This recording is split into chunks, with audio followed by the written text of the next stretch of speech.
Hi and welcome to this lesson. So today we're going to understand beeldspraak and stijlfiguur. This is very important. So I've been looking at what you guys are struggling with in terms of poetry, and this one is definitely one of the top struggles that you have. And so I'm really going to do my best to break it down in such a way that you will feel almost kind of silly that you didn't understand it before, because it is really, really doable. It is free marks. And I'm really almost confident that by the end of this lesson, you will want to analyze a poem, because everything I'm going to show you, you're going to see in a real poem. Okay, let's start. So why do you need to know this? We always start here because sometimes I feel like it's hard to do something if you don't know the reason. Okay, so it is important for you to know beeldspraak and stijlfiguur when it comes to the poem analysis, because you are using it in order to analyze. So over and above understanding how the poem is written and the style or the type of way that it was written, you need to use these terms in order to understand that, okay? And I said here that it helps break down the style of the poem. For example, you know how important it is to know which kind of brush strokes we use during an art piece. Like, is it contemporary? Is it, I don't know, modern? Or is it ancient? Like, I don't know. Like, I'm trying to think now, what have I heard? Which terms have I heard that are part of art, or visual art in this case? Or like a song, you must know what is the bridge, what kind of melody does it have? Like, do you understand what I'm saying? All those terms you need to know in order to analyze a song. So it's exactly the same here with poetry. And with Afrikaans, they love to do this because they kind of are strict in following that type of structure that a poem must follow. Okay, I also said it once off. I think there should have been a hyphen there. But what I mean by that is it's only 18 terms. Once you know all the 18 terms, there's no need for you to go over it again, because now you know, okay, this is assonance, this is alliteration. Do you understand what I'm saying? You now know what it is, so it's easier for you to be able to pick it up from the poem. But if you don't know what it is, while you're reading the poem, you are clueless in terms of what it is that you're supposed to look out for. Do you get what I mean? Okay. The same poem has the same style question. So what I mean by this is, if you know that contrast was used in the poem Wetenskap Mannetjies, and you also know that they used emnyambement, or you know that they used assonansie here and alliterasie here, all you do when you learn is that, okay, this particular poem has contrast, it has emnyambement, it has alliterasie of these specific sounds. Do you understand what I'm saying? So if you know what to look for, next time when you study the poem, you know that this particular poem has these specific elements. So I think that is what makes it easier. Then I said here it's a knowledge type of question, but your job is to apply it to the poem. So you knowing what alliteration is the knowledge that you're supposed to have going into this exam. You knowing that the repetition of M in the first stanza is alliteration, that is where your gold is. Let's get started. I'm going to run through them fast so that it doesn't feel like a whole lecture to you. So here in English, they say that beeldspraak is imagery, which I think is so suited. Okay, so what is part of it? Vergelijking, when you compare two things, but using as and like. Metafoor, which is also comparison. Personificatie, giving human elements to things that are not human or that are not alive. Hyperbole, hyperbole, euphemisme, symboliek, metonymia, synecdoche. I could never pronounce this one, but we're going to learn. Synesthesie and allegory. Yeah, these two, I really haven't dealt with them, but I included them in case you come into contact with them. Okay, let's start with vergelijken. Now, it might seem silly to point out that there is vergelijking in a poem, but they are going to ask you about it, so you might as well know how to spot it, right? So, twee dinge wat met mekaar vergelyk word, deur die gebruik van soos, nes, so, and further on soos of asof. So all of these words mean like. Okay, there's a dog barking and I'm pretty sure you can hear it. I just don't know when it's going to be quiet. Anyway, so when this happens, two things are being compared to one another. So here they're saying that the effect is to pair something that is unknown to something that is known. But it's not always the case, but this is most of the time the effect that they're trying to have with it. Let's look at this example. Sy stem is soos 'n donder wat deur die vallei galm. His voice is like thunder that I guess, cracks through the valley, something like that. So the fact that you don't even need to know what are the two things being compared. Even if you just know that the minute you see Swiss, it's vergelijking, you are halfway there already. The other half is knowing what two things are being compared. Die kind slaap nes 'n engel. I feel like these are basic words. Die kind, the child sleeps, nes like an angel. Okay, so you just knowing that nes, remember that in this case nes is now a homophone. It could either mean nest like a bird nest or nest like in this case. Sy oë is so blou soos die winterlig. So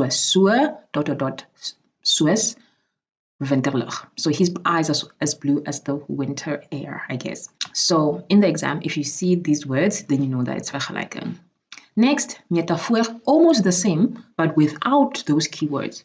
So two things are being compared without soos or nes. Een ding word die ander. One thing becomes the other. Here they say that it's stronger than a comparison, and it's supposed to create an emotional impact. I don't want to use the formulas, but they are here if somebody understands them better. So hy is 'n leeu op die sportveld. He's a lion on the sport field. Obviously, someone is being compared to a lion the way that he behaves on the sport field. Die lewe is 'n reis met geen kaart nie. Life is a journey with no map. So life is being compared to a journey without a map. Okay, next one. Personifikasie. This one is my favorite, but it says human elements, feelings, or other things are being assigned to lifeless things, animals, or abstract concepts. Very rough translation, but that's what it means. It makes the non-human thing more known or emotional. So it gives life to that particular thing. Die wind fluister geheime in my oor. The wind cannot whisper. Or fluister is to whisper, yes. Die son glimlag vrolik. The sun cannot smile. Die see sug. Sug means to sigh. En kreun, groan, and sy slaap. Okay? So all these things are human. Smile, whisper, all of that. This one is way, way easier to spot, but in order for you to spot it, you must translate the poem into English, and you can now do that effectively using ChatGPT. Then we have hyperbole, opsetlike oordrywing. That means you overemphasize something or over-exaggerated something in order to strengthen it, and it is not meant literally. All right? Ek het al 1000 keer gesê jy moet opruim. I've told you 1000 times to clean up. Hy is so sterk, hy kan 'n berg optel. He's so strong, he can pick up a mountain. Okay? So if, let's say, you feel like you are unable to see hyperbole in a poem, it's probably because you haven't translated it. Once you translate it, because you'll be able to understand each and every word, right? So then you'll be able to know that, okay, this thing is actually an exaggeration. Or when your teacher is analyzing it with you, make sure that you underline or highlight the exaggeration so that you can go home and find out what it means. That's also important. Ek is so honger, ek kan 'n olifant eet. I'm so hungry, I can eat an elephant. Okay, so obviously it's to make something more exaggerated, to put emphasis on it. Next, euphemisme. Iets onaangenaams of taboe word vervang met 'n sagter, beleefder uitdrukking. So something that is ridiculous or preposterous or taboo even is given a softer kind of like identity. Hy het ontslape. That means you basically someone saying that someone is asleep or someone, actually even you saying someone has passed, it is much better than saying someone has died. Okay? Sy is bietjie rondlywig. You look a bit round. It basically means you are fat or overweight. Extra uitdagend. Uitdagend means challenging. So instead of calling someone difficult or unreasonable or something, you call them challenging. Okay. Symboliek. Iets konkreets word gebruik om 'n abstrakte idee of dieper betekenis voor te stel. So something concrete, like an object, color, or animal, is used to describe an abstract idea or deeper meaning. Okay. Everyone knows that white doves represent peace or the Holy Spirit. You know, if the sentence says sy sien rooi, it means that she was angry or she was something is dangerous, or it can be like you are red with love, or it can also represent blood. So the word rooi, even though it's just a color, is used to represent all these things. Dan winter, You can say something like, it was like the family was going through the longest winter, for example. That means that they were experiencing a ton of deaths, or someone is experiencing loneliness, or maybe the end, maybe they are dying, something like that. So it's some word or something to represent something else. Metonymia. Een begrip of woord word gebruik in die plek van 'n ander waarmee dit nou verwant is. So you saying die troon besluit, that is the same as saying the throne decides. The throne is the king or the queen. So you use the word throne to describe them. Die pen is magtiger as die swaard. The pen is mightier than the sword. You've heard this in English. Pretoria het aangekondig. It's like in America when they say, Houston, we have a problem. I think that was like their base of operations when it comes to their space program. So I think Houston represented that to them. Sinekdogie, die deel word gebruik om die geheel aan te dui, of die geheel vir die deel. So you use a piece to indicate the bigger picture, or the bigger picture for the small piece. So gee ons daaglikse brood. It doesn't mean physical bread, it means our food. All food, okay? Suid-Afrika het gewen. It means that a team has won, not the country. Alle hande op dek. In English, you know that one as all hands on deck. It doesn't mean actual hands, it means all people. Synesthesie, begeleidende gewaarwording. This one is a bit tricky. 'n sintuiglike ervaring word oorgedra na 'n ander sintuig. Alright, so here you use your senses, right? Warm colors. Warm is a feeling, whereas colors is something that you see. Okay, so but they are used together.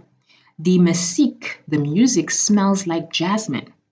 Music is something you hear, and jasmine is something you smell. Fluisterende lig. Fluister is a sound element, and lig is light that you can see with your eyes. So them being used together is synesthesie. Allegorie. This is the one that I'm not sure how to pronounce, but it basically means die hele teks of groot gedeelte staan vir iets anders. 'n uitgebreide metafoor met 'n dieper, dikwels morele betekenis. Okay, so here they use very, very like, I'm not even sure if they will ask you guys this, but George Orwell's Animal Farm. So if people talk about Animal Farm, they are basically comparing whatever that they're talking about to this story, but the story is about communism. So that's why I'm saying that it's kind of hard to explain. I would say maybe an updated version would be, if you guys have ever seen Black Panther, if let's say you refer to Wakanda, you're talking about a land where everyone is rich, or a land where the king is like a whole amazing family. You could be talking about the richness of vibranium, or you could be talking about resources that don't end, or you could be talking about, strength, wealth, anything like that. If, let's say we use another example, I'm trying to think if there's a movie that I can compare it to, but basically you are using maybe a small concept in that big story to compare to something now. Okay, now let's move on to stylfigure. This one, in my opinion, I feel like it's easier for you to pick this up. Okay, alliteratie is the repetition of consonants, but here they are speaking specifically about it being the starting letter, and they must be close to each other, these words. So you can't get one from stanza 1 and another one from stanza 3 and connect them. So an example is stille, stil, sagte sneeuw. So the S here is the alliteratie. Die donker, dood, daal, dalk. So the alliteratie is the D. All right, then assonantie is the repetition of the same vowel sound in words that follow each other. And it's about the sound, not the letters. So here, die wind sing in die stille aand. It's the I. Rooi, rose, bloei, laat, and die dood. So here it's the double O. So it's here by rooi. It's actually also in rose and also dood. Sy huil stil by die wit riet, which is going to be the I sound here. So even with diphthong, if the word has like oei, bloei, rooi, da da da, I've seen that also being counted as assonantie. So that is also one. Klanknabootsing, woorde wat die werklike klank van iets naboots, like also called onomatopoeia. So die by brom. Brom is the sound that the bee supposedly is making, and zoom in die tuin. So brom and zoom, that's klanknabootsing. Die water klots. That's klanknabotsing. Teen die klippe. Sy hart bons, bons, bons. All three of those words are klanknabotsing as well. So basically giving sound to something. Oxymoron. Twee teenstellende begrippe word direk met mekaar verbind om 'n nuwe betekenis te skep. So two contrasting concepts are being tied together to create something new. Skreeuende stilte. So silence can't shout or scream. But here they're saying screaming silence, basically. Bittersoet herinnering. Bittersoet, bitter and soet. Those are not, they are opposites of each other. Bitter and sweet, okay? Horende doof. The deaf can't hear. So this is like the same as saying hearing deaf. Or, yeah, levende dood. The living dead. Okay, so that's called an oxymoron. And that is supposed to create tension and paradox or paradoxal truth, and it forces the reader to think deeply. That's why they use it. Paradox, twee teenstellende idees wat aanvanklik onlogies klink, maar tog 'n dieper geldige waarheid bevat.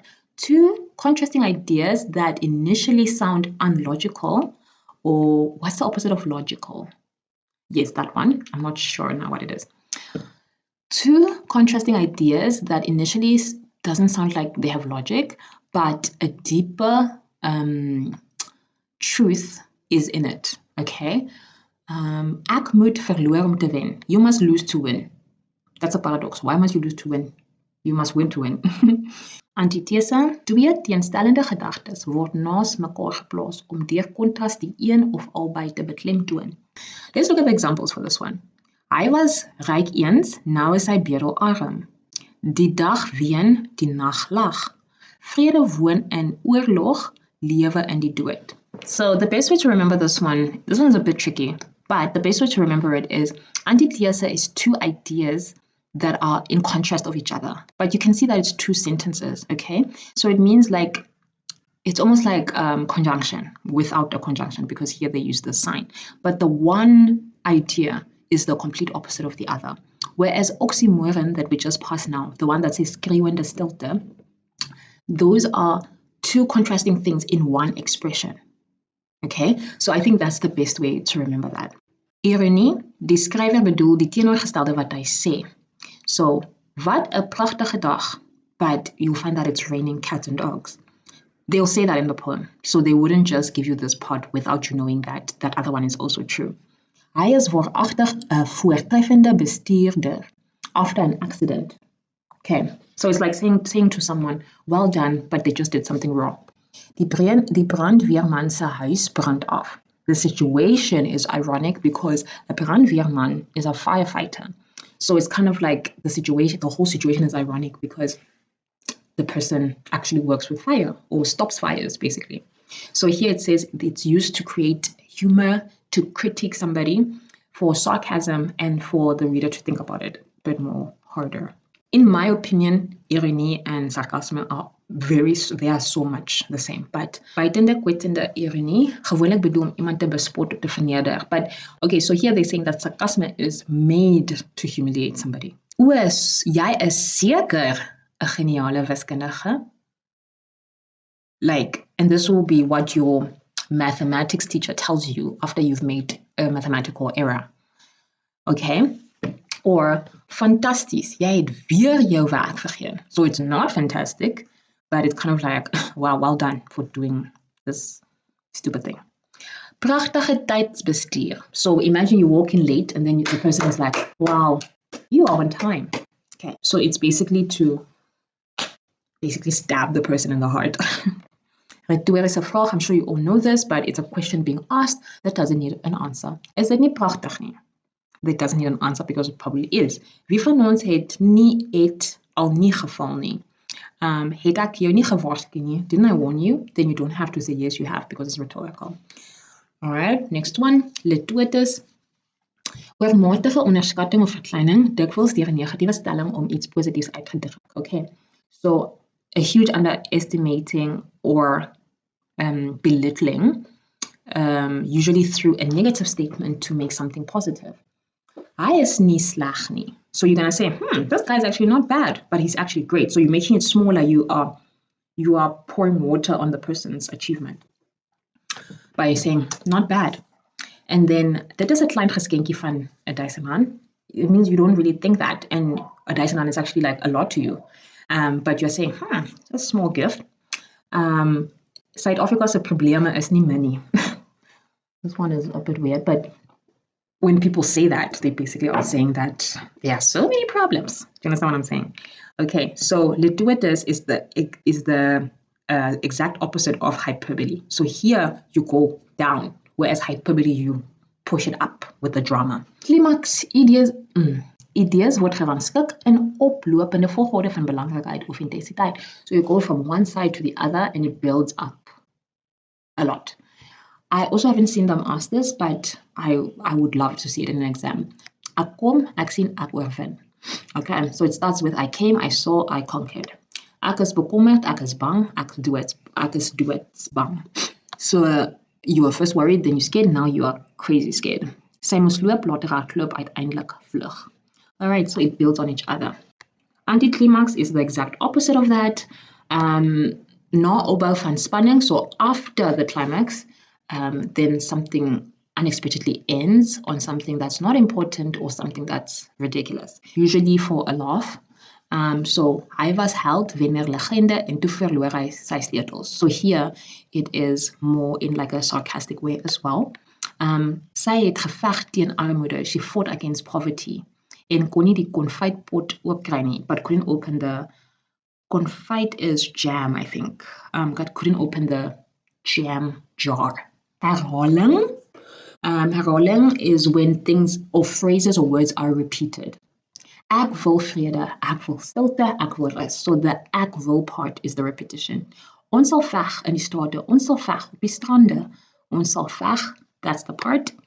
'n refrein in 'n gedig, basically when it's like a chorus that's being repeated in a poem as well, that's also herhaling. In versie, die normale woordorde in 'n sin word omgekeer om klem te gee aan of ritme te skep. In the poem Wetenskap mannetjies is that part that goes patheties, something, something, something, I think it's in line 3. So now that you know what inversie is, you can actually see it all the time. So diep in die nag het hy geskreeu. So it's sy geskreeu, sorry. A normal sentence will say, sy het diep in die nag geskreeu. Swart was haar hart. The correct sentence is, her heart was swart. So if you know stompie, you'll know if a sentence sounds off. I can't say this one, but I think it's parallelisme. Regelmatige herhaling van dieselfde grammatikale struktuur in opeenvolgende sinne of versreëls. So, to me, this is almost the same as herhaling, but they're saying that it's the same structure that is repeating. So, om te leef is om lief te hê is om te ly. Hy het gekom, hy het gesien, hy het oorwin. For me, it's the same. But I think we'll look at a few poems to just get the distinction. Enjambement, as you know, is a poem that goes on from line to line without stopping. How do you know that's not stopping? It needs a full stop. So it can say something like, line 1 can be, dit het begin, then go rein to the next part. Die paaie blink, and then that could be line 3. So it goes on and on up until it gets to the point. So that whole thing is called enjambement. Woordspeling, wordplay. I love wordplay. Sy is goud werd. So you're playing with the word goud to represent that something is kind of like priceless or worth a lot, even though you're speaking about a person. Actually, you might find wordplay more in certain rappers, like their song is crazy wordplay, and they are, amazing. There's this song called 6 Foot, 7 Foot by Lil Wayne. I would highly suggest that you listen, you look at the words while he is doing it so that you can see how crazy wordplay can be, as well as the Eminem part by in the song Murdergram Doe. That's crazy wordplay. So in order to get it, you must be able to know what it sounds like, but it might be hard for you in Afrikaans, but I genuinely think that once you know what to look for, poem analysis should be easier for you. And now you understand beeldspraak and stijlfiguur. I have to say, most poems use the same as beeldspraak and stijlfiguur items, so I feel like At best, you must know all of them. At worst, you can actually get away with only knowing Beeldsprout, in my opinion. And then by stijlfiguur, you must know at least vergelijking, not you must know at least alliteratie and assonantie. So look into it, go over your poems again, see if you can pick it up this time around after going through this. Again, it's like a muscle, you have to work it, and write them all down so that when you see something, you'll be like, oh, this is the one. Or when you analyze another poem, you're like, I think I saw something in this other poem that is like this. Okay, so yeah, I hope this was doable for you. If you have any questions, let me know in the comments down below. Good luck for the exam.